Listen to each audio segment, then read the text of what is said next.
The eclipse swallowed the sky whole, and she was still breathing. Kara had learned long ago that survival required no sound. Silence was her language now, the only words that wouldn't betray her, the only voice that wouldn't draw blood. The pack had made sure of that when they severed her from the bond at 17, declaring her defective, a pathfinder whose gifts had twisted inward instead of outward, an omega who could heal but could not speak, a curse wrapped in a body too fragile for their wars. She moved through the obsidian forest like a ghost, barefoot on moss that remembered the warmth of summer. Above, the moon was dying. The eclipse had begun 2 hours before sunset, and now the world existed in a twilight that belonged to neither day nor night, a threshold place where the rules bent.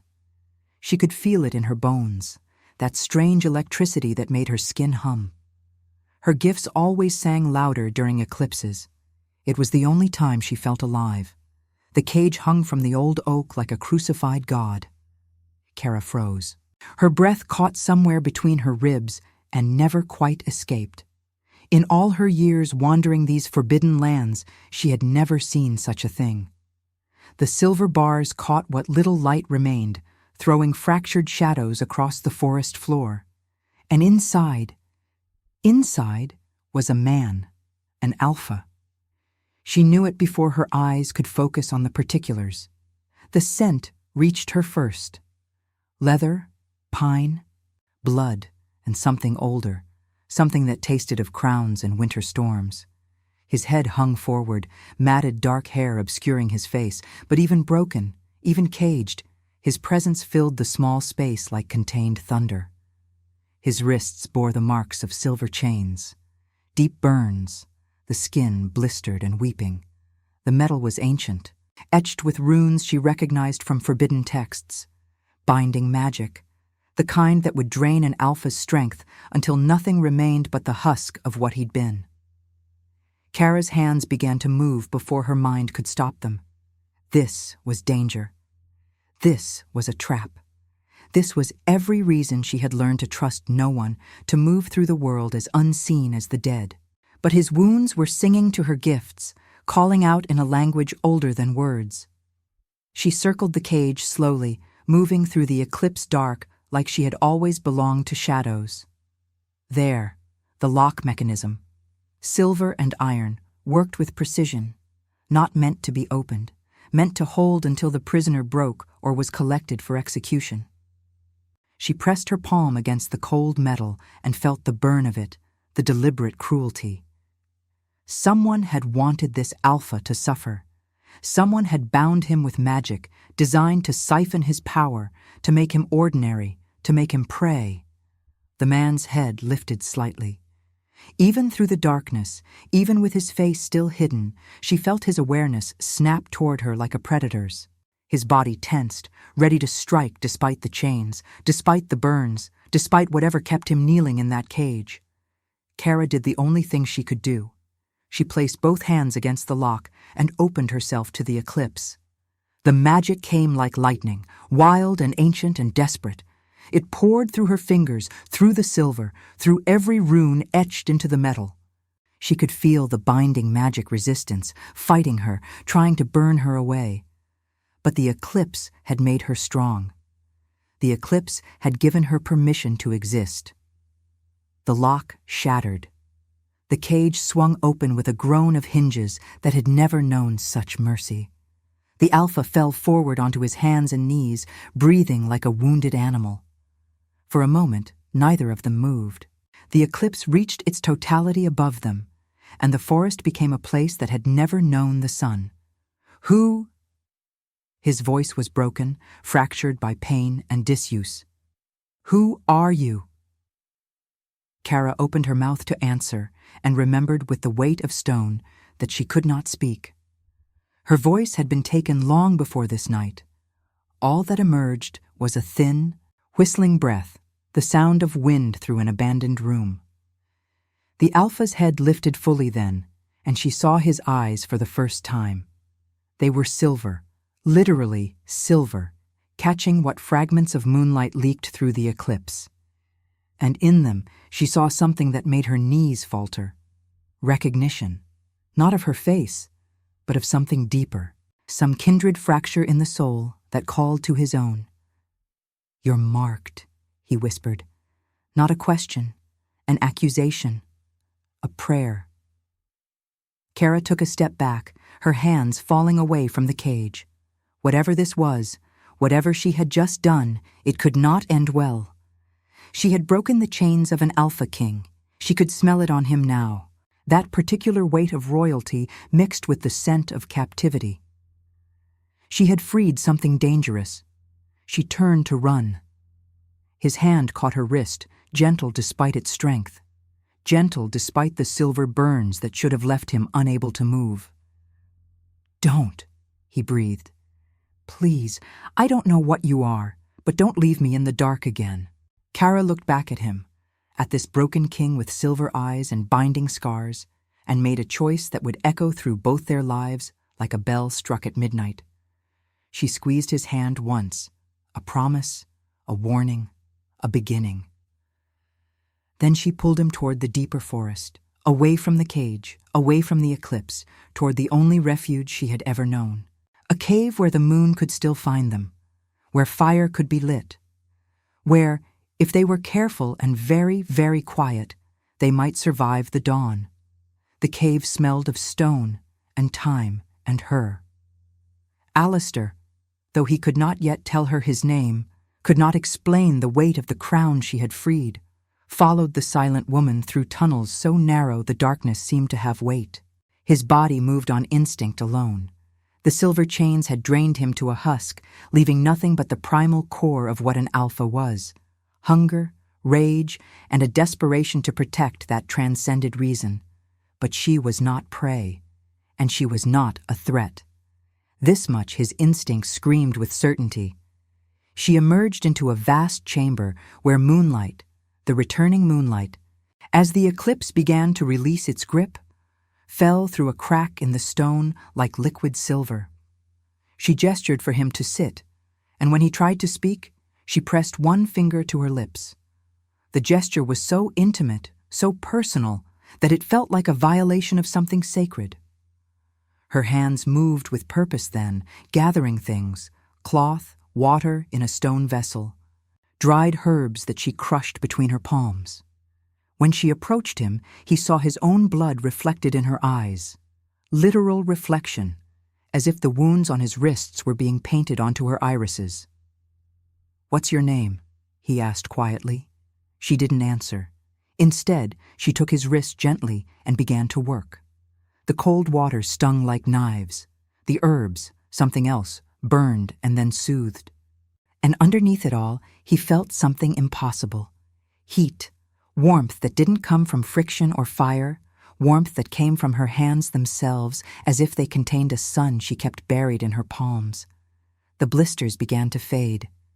"You're a healer," he said, understanding blooming like dawn. She shook her head, still not speaking. Instead, she pointed to her own throat and drew a line across it. Then she made a gesture, a cage closing around her mouth. The realization struck him with the force of revelation. She was silenced, not by choice, by magic or curse or deliberate cruelty. An omega with the gifts of a healer and the voice of a ghost. "They did that to you," he said, not a question. Her hand stilled on his wrist. In the moonlight, he saw her eyes fill with something that might have been tears, but she blinked them away with fierce determination. Then she went back to work, finishing the binding on his other wrist with a gentleness that made his chest ache. When she was done, she handed him water to drink. He consumed it desperately, his throat burned from screaming that the cage had forbidden. Only after he had drunk his fill did she gesture for him to follow deeper into the cave. The chamber opened into something vast, a space where the moonlight seemed to congregate, pooling in silver puddles on the stone floor. And there, in the center, was a fire, already burning, already waiting. "How long have you been here?" he asked, moving toward the warmth. She held up her fingers. 1, 2, 3, 4. Then she curled them closed and repeated, Years. 4 years in this cave. Alone. How did you survive? She gestured around the chamber, the dried herbs hanging from stone protrusions, the careful arrangement of supplies, the shelter of stone that the world could not penetrate. Then she pointed to the moonlight and drew a circle in the air, mimicking the phases. The eclipse, the full moon, the cycle that had kept her alive through magic and stubbornness and gifts that the pack had tried to extinguish but could not quite reach underground. Alistair sat by the fire and finally allowed himself to feel the weight of his captivity breaking apart. 20 days they had kept him in that cage. 20 days while the king of the Northern Territories was hunted by his own blood, his brother, who wanted the crown and had engineered a coup during the last full moon. They had thought him dead. They had chained him to wait for the eclipse, when his magic would be weakest so they could drain him completely and leave no trace. But she had come.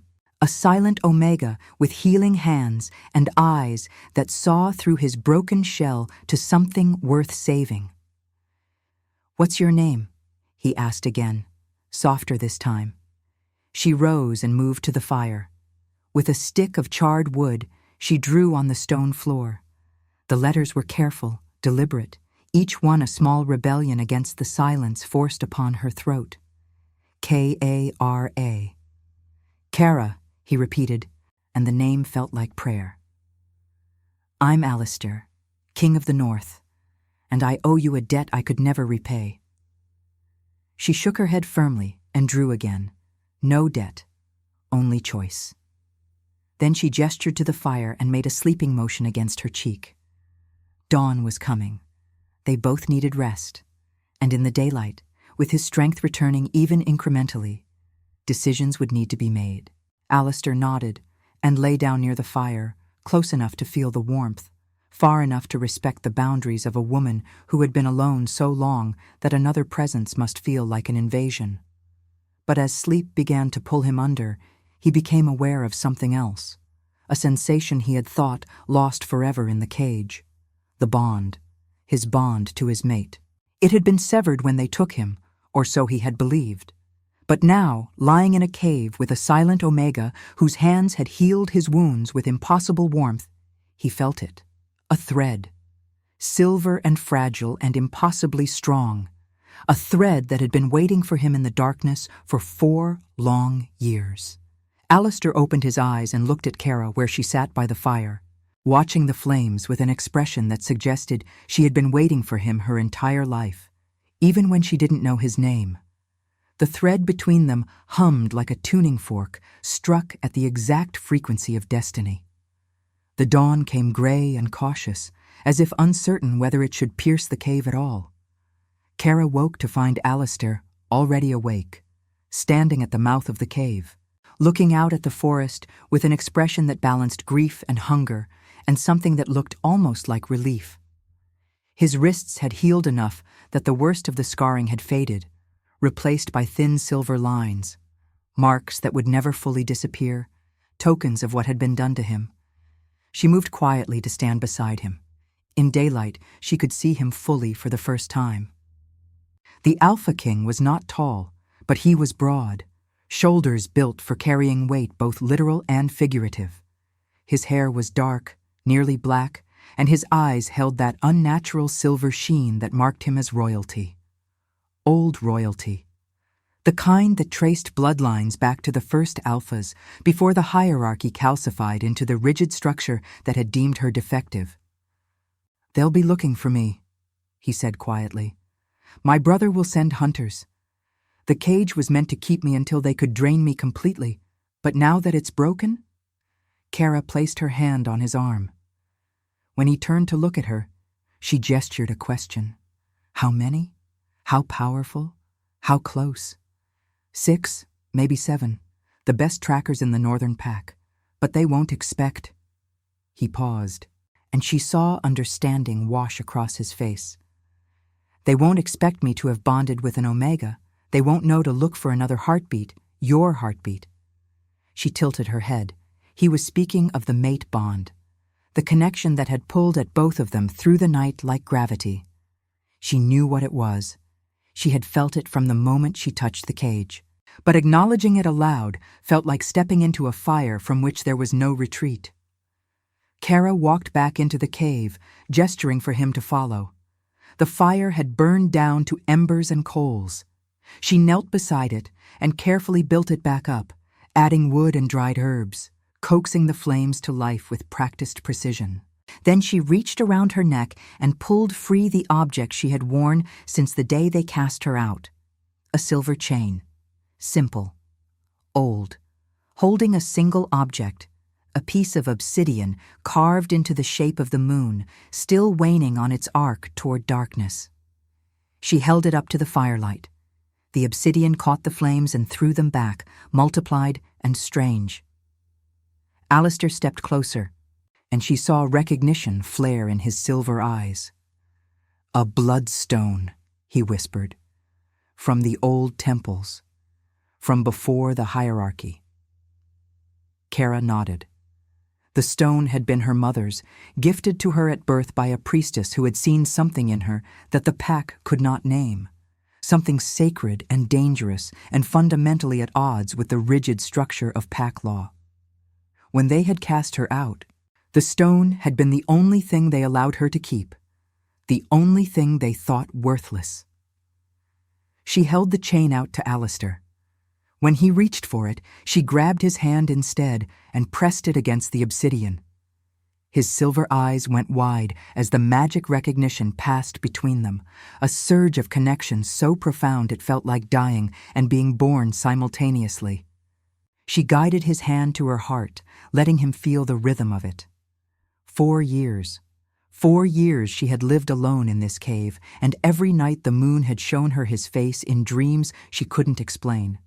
Visions of a man in silver chains, screaming silently, dying slowly. Visions of a debt written into the fabric of her own blood. The mate bond had called to her across impossible distance. The bond had brought her to the forest on the night of the eclipse. The bond was older than either of their lives, older than the pack hierarchy, older than the magic that had silenced her. She released his hand and stepped back, watching his face work through the impossibility of it. "You knew," he said finally. "Before you broke the chains, you knew." Kara pointed to her heart again, then to his. Then she drew a line in the air between them, a path that had always existed, waiting. Alistair reached for the chain, and this time she let him take it. He turned it slowly in his hands, examining the obsidian, understanding what it meant. A bloodstone recognized its mate as surely as an alpha recognized his omega. The stone had been calling to him across the years because she had been calling to him.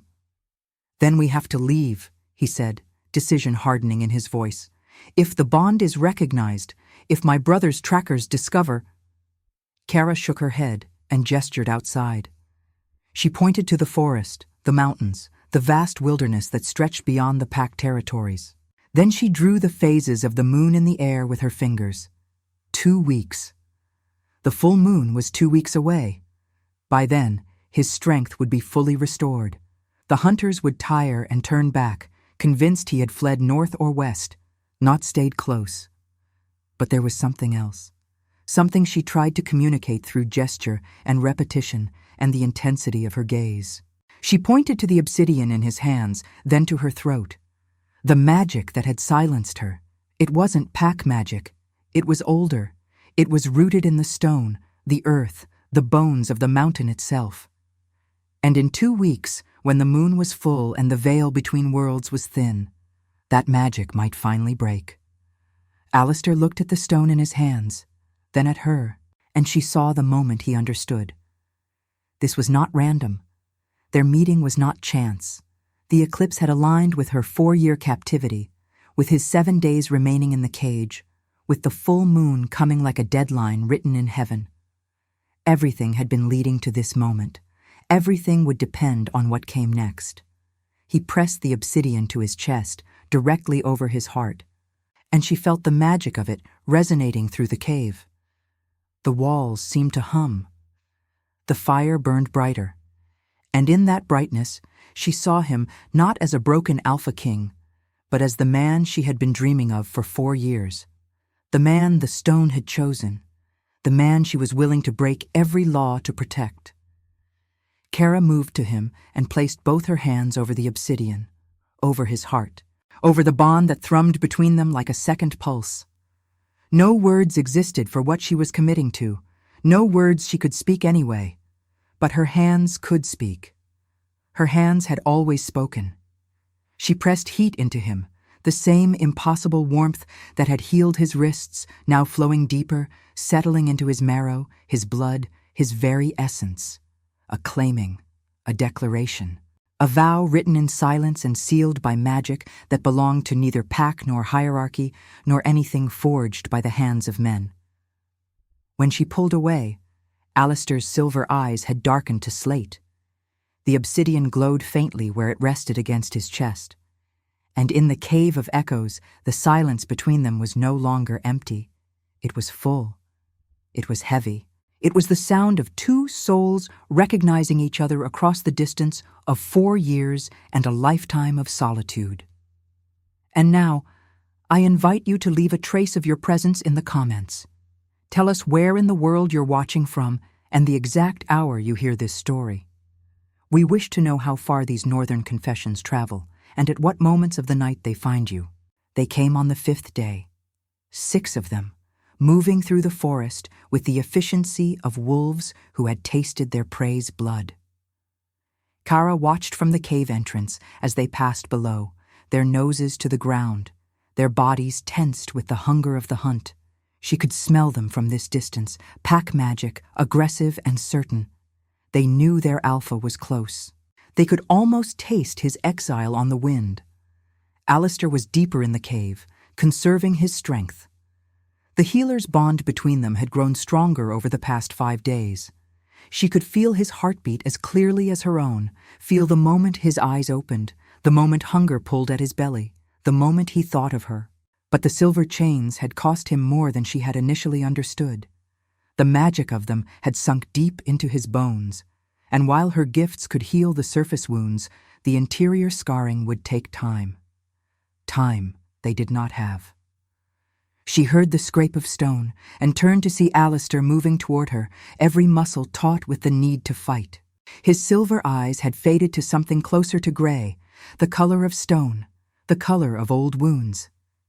He had pulled on the clothes she had salvaged from a hunter's camp 2 years ago, rough cloth that hung loose on his frame. He looked almost mortal in them, almost vulnerable, almost like a man who could fail. "How many?" he asked quietly. She held up 6 fingers. Then she made a gesture that meant they were hunting, focused, close. "My brother sent his best." Alistair moved to stand beside her, looking down at the forest where the hunters moved like shadows through the snow. "If they find this cave—" Kara grabbed his arm. She pointed to herself, then to the obsidian that she wore again around her neck.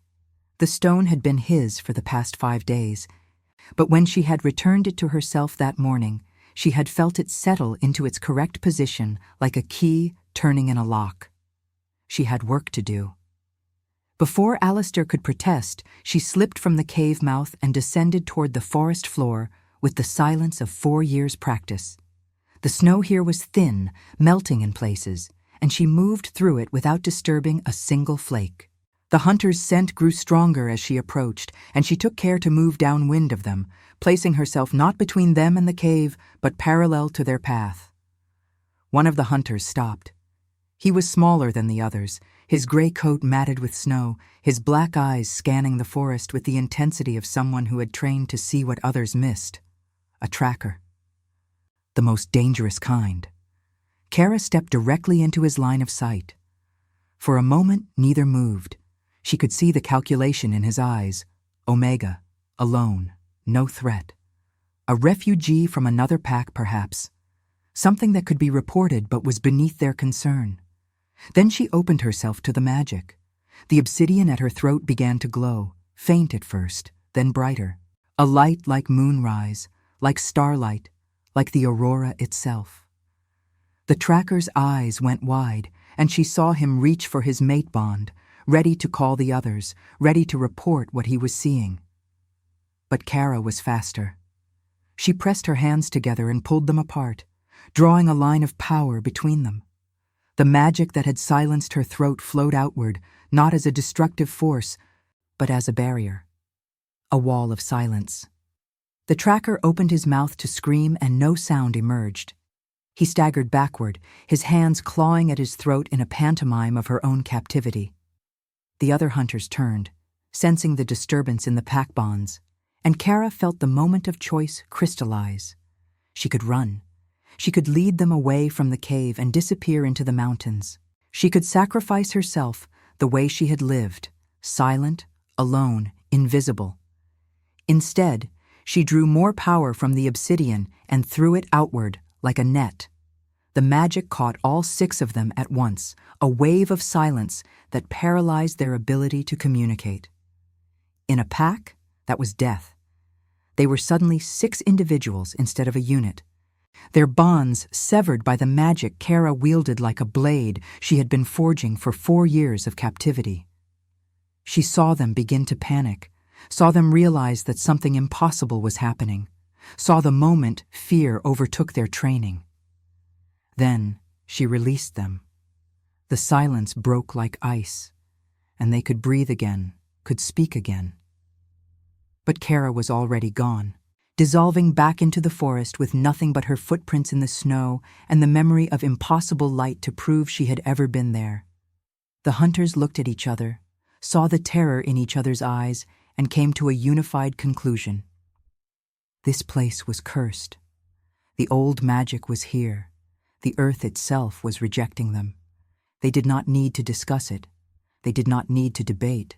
By unspoken agreement, they turned and began to run back toward pack territory, away from the cursed forest and the Omega with the moonstone heart who guarded it.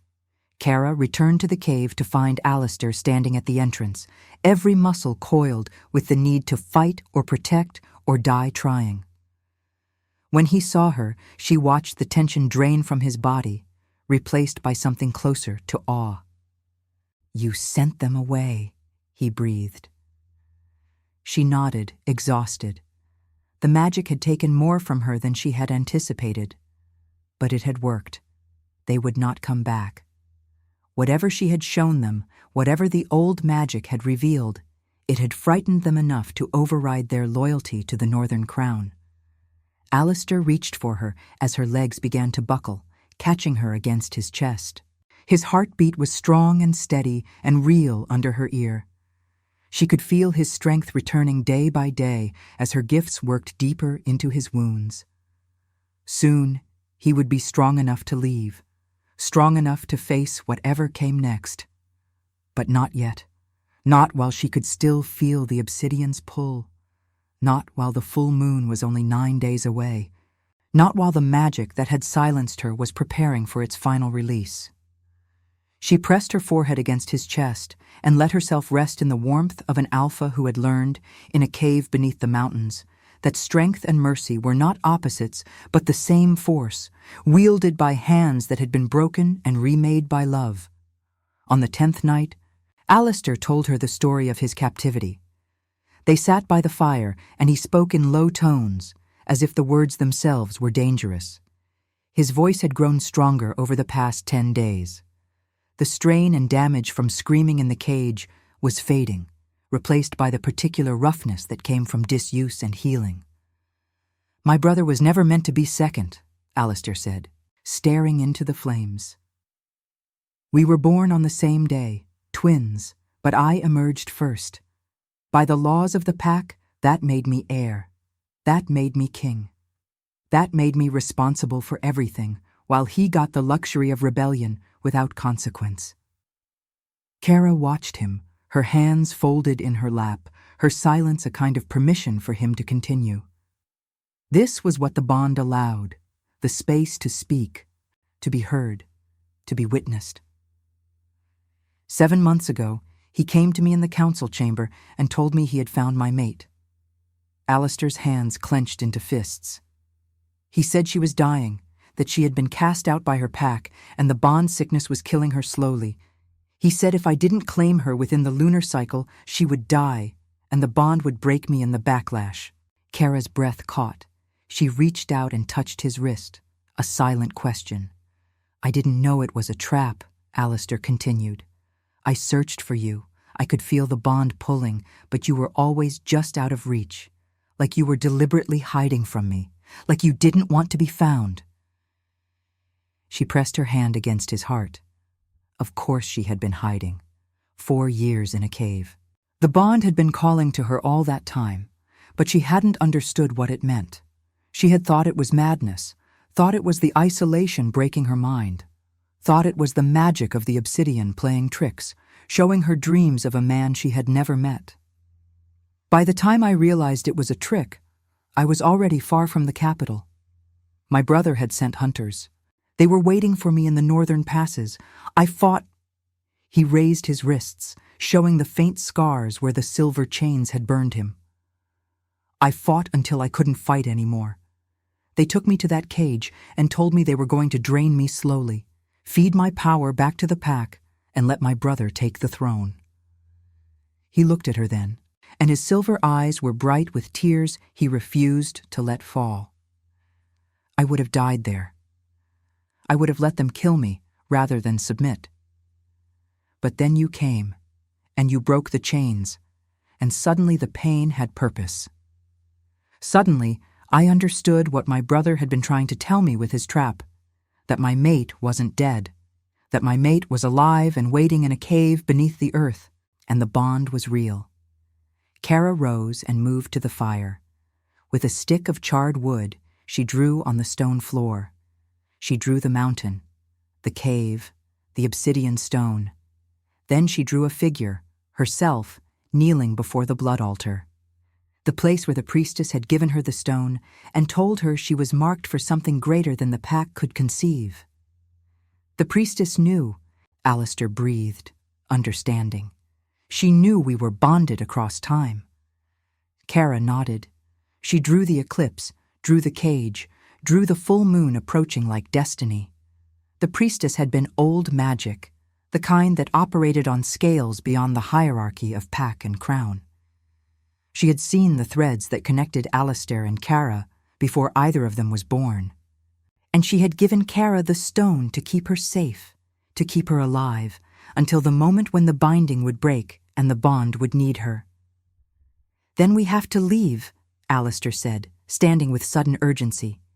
"If your cast-out status is known, if the pack discovers that you're a pathfinder—" Kara shook her head. She held up 3 fingers. 3 days until the full moon. 3 days until the magic that silenced her would reach its crescendo and release. 3 days until she would be able to speak his name aloud for the first time since she broke those chains. She pointed to herself, then to her throat. Then she drew a circle, the symbol of completion, of wholeness, of transformation.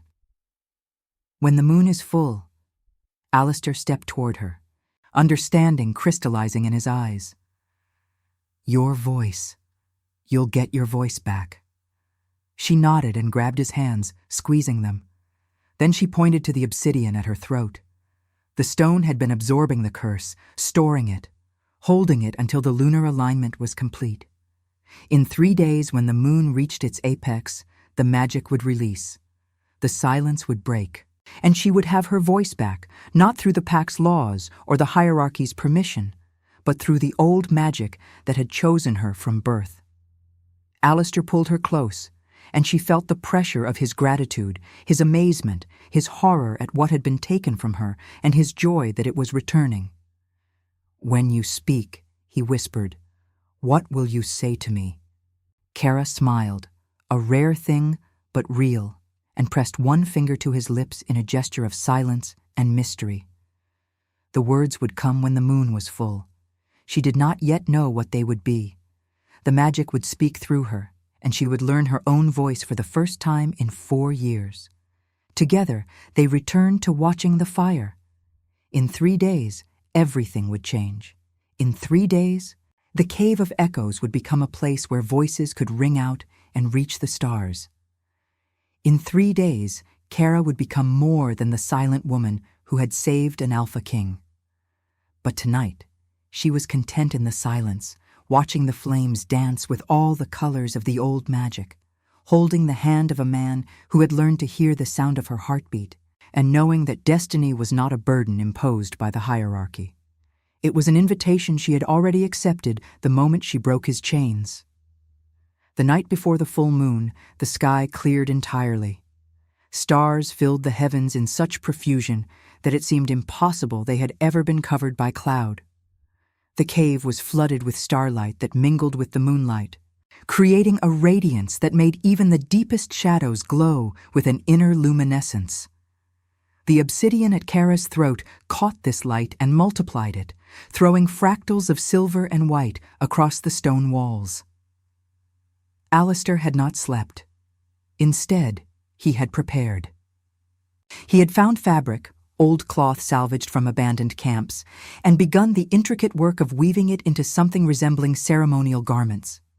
Nothing as grand as the formal robes of a northern king, but something that acknowledged what he was, what he represented.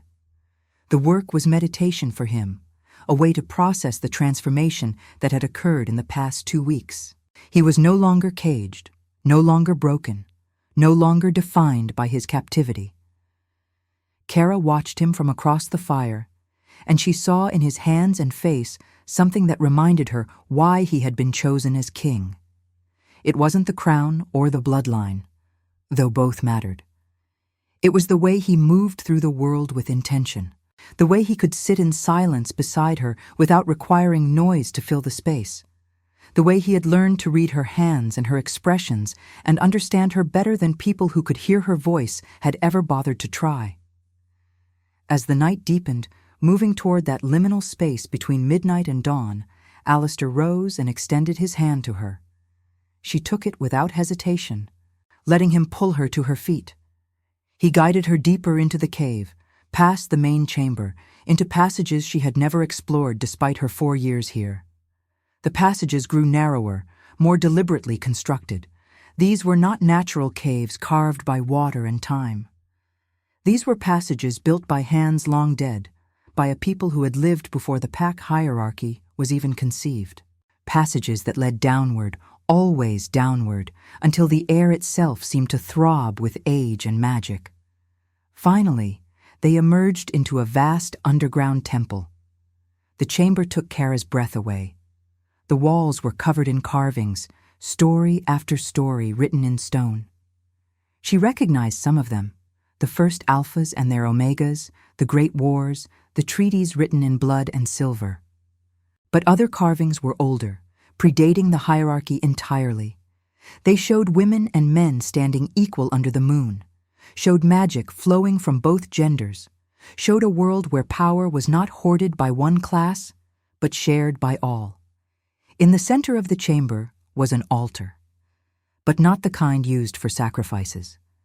This altar was made for offering and receiving, a place of exchange and balance. "I found it this morning," Alistair said quietly. "I wasn't looking for it. The passages just called to me, and I followed. I think this place has been waiting for you as long as the obsidian stone has." Kara approached the altar slowly, reverently. The surface was smooth from centuries of use, and carved into it were symbols she recognized from the stone at her throat. Symbols of the Pathfinders, the old magic users who had existed before they were classified and controlled and reduced to serving the pack hierarchy. She reached out and placed her hands on the altar and immediately felt a surge of magic rise from the earth itself. Not the quiet, internal magic of the obsidian that had been her constant companion. This was vast magic, ancient magic, the kind that remembered when the world was young and power flowed from the blood and the earth and the sky itself. Alistair came and stood beside her, and she felt him place his hands over hers. Their combined touch awakened something in the altar, a glow that began at the center and spiraled outward, filling the temple with light brighter than any moon, brighter than any fire. "Tomorrow," Alistair said, his voice steady and sure, "when the moon reaches its apex, the magic will release. Your voice will return. But before that happens, I need you to know something. I need you to hear it from my lips, even if you can't answer me with words yet." Kara turned to face him, her dark eyes reflecting the light of the altar. "I am not bonded to you out of duty," Alistair said. "I am not claiming you as the Alpha King claims the Omega. I am choosing you, completely and without reservation, as an equal and a partner and the person who saved my life not once, but every day since that eclipse. When your voice comes back, I will ask you to choose me in return, not out of pack law or hierarchy, but freely. I am asking you to bind yourself to me, not as an Omega to an Alpha, but as one soul recognizing another across the darkness." Kara's hands trembled. She wanted to answer him, wanted to tell him that she had already made this choice the moment she touched the cage, the moment she felt the mate bond singing between them. But the words would not come. They were locked away with the rest of her voice, waiting for the full moon to release them. Instead, she brought his hands to her heart, then to the obsidian, then to the altar of the old magic. 3 points of connection, her, him, and the power that had chosen both of them before birth. Then she kissed him. It was soft, gentle, a question and an answer and a vow all at once. She tasted the forest on his lips, the wind in his breath, the particular warmth that was his alone. And when he pulled her closer, she felt the mate bond between them glow as bright as the altar, as bright as the full moon waiting beyond the cave to eclipse every other light in the world. They stayed in that temple until the first light of dawn began to touch the horizon.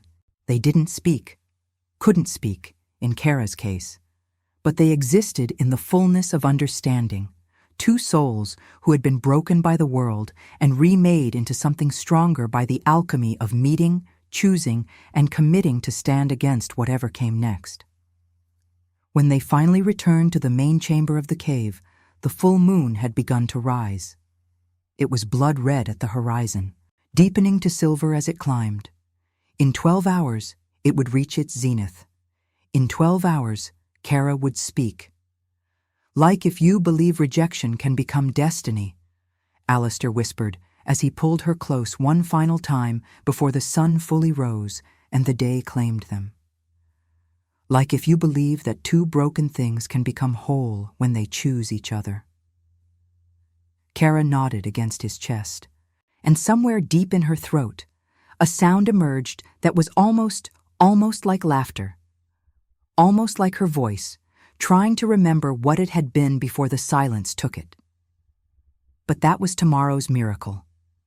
Tonight belonged to the anticipation, the waiting, the perfect suspension between what had been and what was about to become.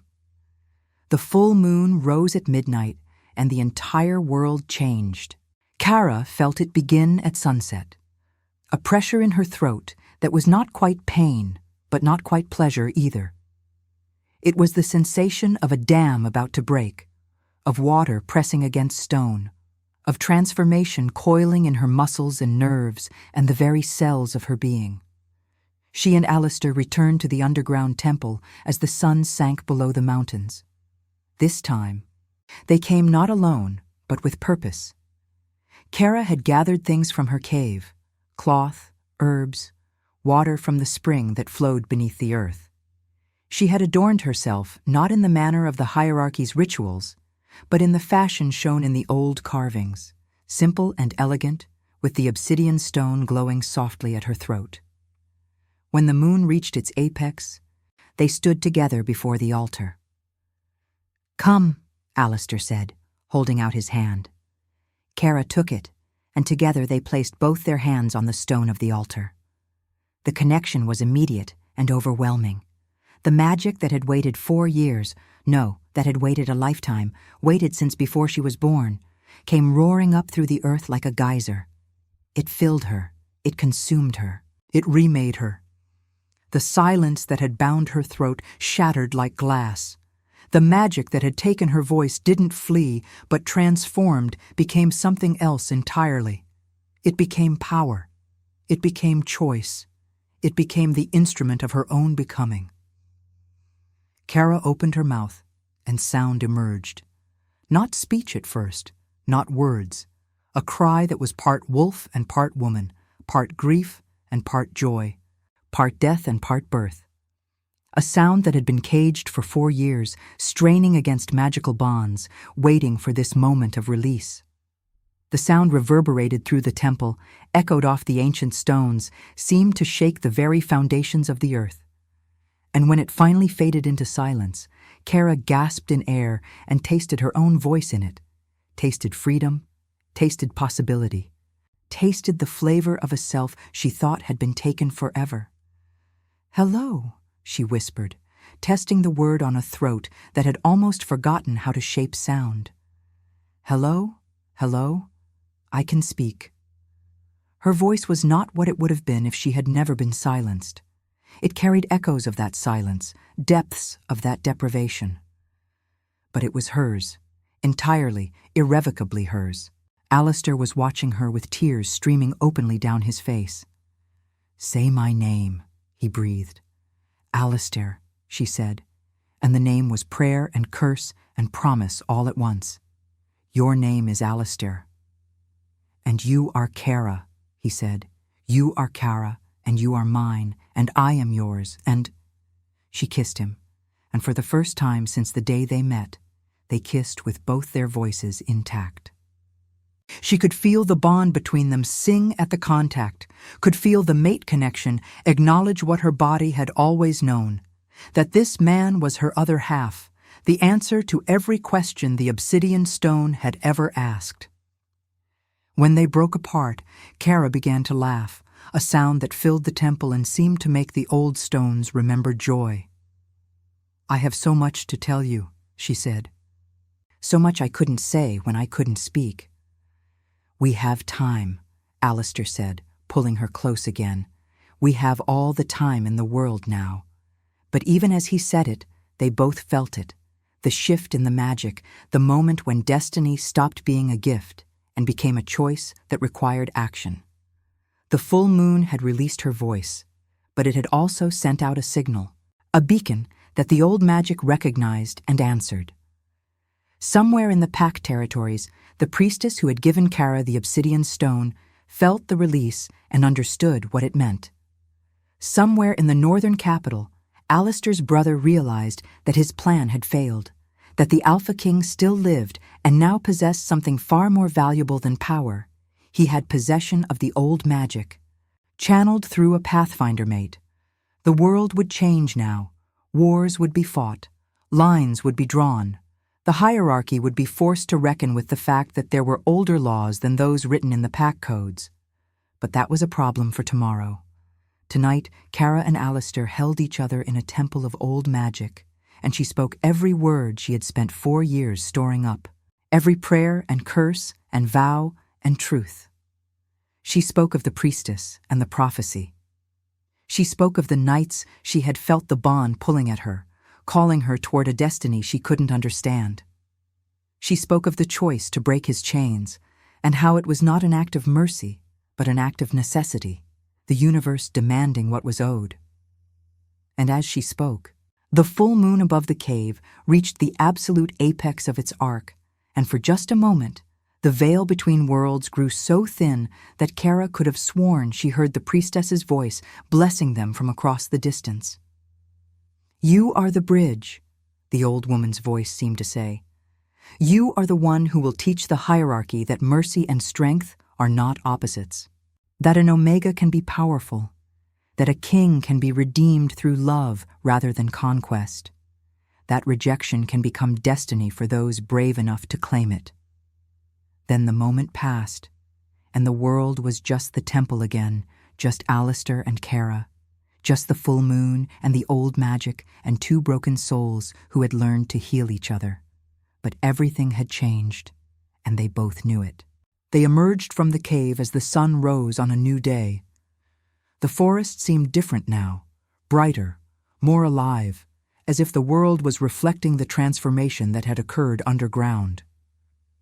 Kara stepped into the sunlight and felt the warmth on her skin, as if experiencing sensation for the first time. Her voice had returned with more than just the ability to speak. It had returned her to herself, to her body, to her presence in the world. "We can't stay hidden much longer," Alistair said quietly. His wrists were healed completely now, bearing only the faintest silver lines, badges of survival rather than scars of defeat. His strength had returned over the 2 weeks of healing, but more than that, something in his posture had changed. He no longer carried himself like a king recovering from captivity. He carried himself like a man who had been remade by love and had accepted the responsibility that came with it. "I know," Kara said, and her voice, her real voice, sounded like wind through mountain passes, like the cry of an eagle, like the slow thaw of winter ice. "The bond I forged with the altar, the magic we released, it won't stay secret for long. Your brother will feel it. The priestess will want to know what has become of me." "Then we choose now," Alistair said. "We choose who we are and what we're willing to fight for." Kara took his hand and walked with him to the edge of the forest, where the mountains descended into the valleys of the Pack territory. She could see the smoke from distant camps, could hear the faint sounds of the Pack going about its daily business, unaware that their world was about to shift on its axis. "My brother will call me traitor," Alistair said. "The Pack will see me as weak, because I stand with an Omega. They will demand that I put you aside, claim a proper mate from the hierarchy's chosen bloodlines." "And what will you tell them?" Kara asked. Alistair turned to her, and she saw in his silver eyes the transformation that had been occurring since that first moment in the cage. He was not the broken king anymore. He was not even the redeemed one. He was something new, a king who had learned that strength without mercy was not power, but tyranny. "I will tell them the truth," he said. "That my mate is a pathfinder of the old magic. That she has chosen to stand beside me not because of duty or pack law, but because she chose me freely. That the era of one class ruling another is ending. That we will rebuild the hierarchy into something that recognizes the worth and power of all its people." Kara's breath caught. "They'll fight you." "They will," Alistair agreed. "But they won't be fighting just me. They'll be fighting the old magic. They'll be fighting you. And they'll be fighting everyone who realizes that a better way is possible." He knelt before her then, not the gesture of an alpha before an omega, but the gesture of a man before a woman he recognized as his equal. "Will you stand with me?" he asked. "Not as mate or bondwoman, but as partner. As the one who will help me rebuild what the hierarchy has broken?" Kara looked at this man who had been willing to die in a cage, this man who had learned to hear her silence, this man who was now offering her not subjugation, but alliance. She thought of the 4 years in the cave. She thought of the obsidian stone and the priestess's gift.